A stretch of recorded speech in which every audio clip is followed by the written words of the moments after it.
हरतालिका तीज व्रत खोलने का समय और पूजा चौक आपको कैसे विसर्जित करना है, आइए जानते हैं।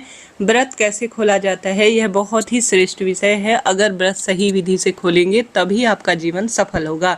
तो आप सभी पूजा चौकी कब हटाएंगे? 26 को व्रत करने के बाद आपको 27 तारीख को पूजा चौकी को हटाना होगा।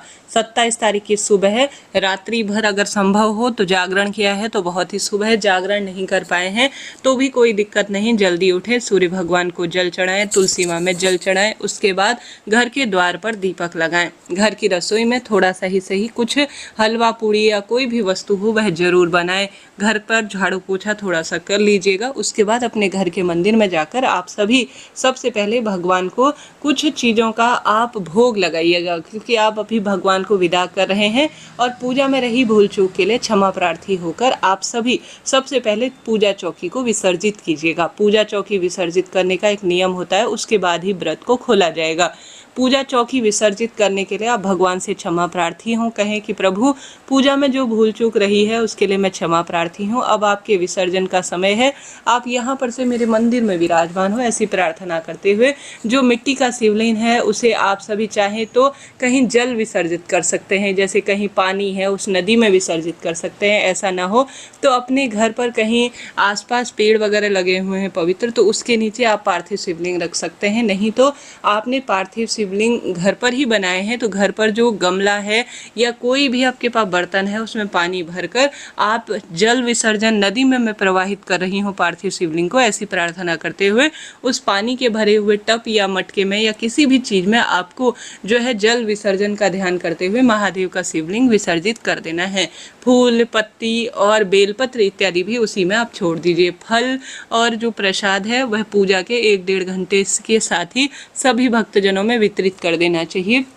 सुहाग सामग्री आप यहाँ पर जब माता गौरा को जो सुहाग है वह समर्पित किए हैं तो उसमें से थोड़ा सा अपने माथे पर लगा लीजिए। और सुहाग सामग्री दान करने से पहले चूड़ी बिंदी महावर थोड़ा अपना प्रयोग करें माता गौरी का प्रसाद समझकर। उसके बाद बाकी का जो है दान कर दीजिए। दान में आपकी इच्छा जो भी हो, आटा दाल चावल वस्त्र और सुहाग सामग्री पंडित ब्राह्मण जी के लिए व्रत खोलने से पहले अलग निकाल कर रख दीजिए। और साथ ही आपने जो दक्षिणा रखी है पूजा में वह भी थोड़ा बहुत दान कर दीजिए। कलश की बात कर लेते हैं।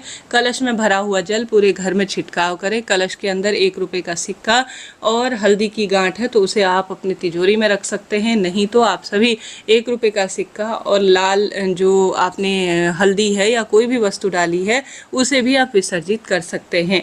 इस तरह से हरतालिका तीज का यह विसर्जन का काम होता है। अब बात कर लेते हैं व्रत पारण के समय का। इस बार 2025 में हरतालिका तीज व्रत पारण का समय 27 अगस्त बुधवार की सुबह 4:40 से 7:05 के आसपास रहने वाला है। इस समय आप मीठा खाकर भगवान को जो भोग आपने मीठा लगाया है थोड़ा पहले जल पिए, अपने पति के हाथ से अपने बड़ों को प्रणाम करें और उसके बाद विसर्जन कर जो है आपने कर लिया है। अब आप सामग्री थोड़ा प्रसाद ग्रहण कर अपने व्रत को खोल लीजिएगा। तो पूजा का पारण का समय सुबह 5:40 से 7:05 के आसपास है। सूर्य उदय होने के बाद भी आप कभी भी पूरे दिन भर में व्रत पारण कर सकते हैं, परंतु सबसे शुभ मुहूर्त की बात करें तो 3:40 से 7:05 के आसपास हो रहा है। तो इस तरह से यह जानकारी थी, मैंने सारी बात बताई। फिर भी कोई प्रश्न रह जाए तो आप पूछे। राधे राधे।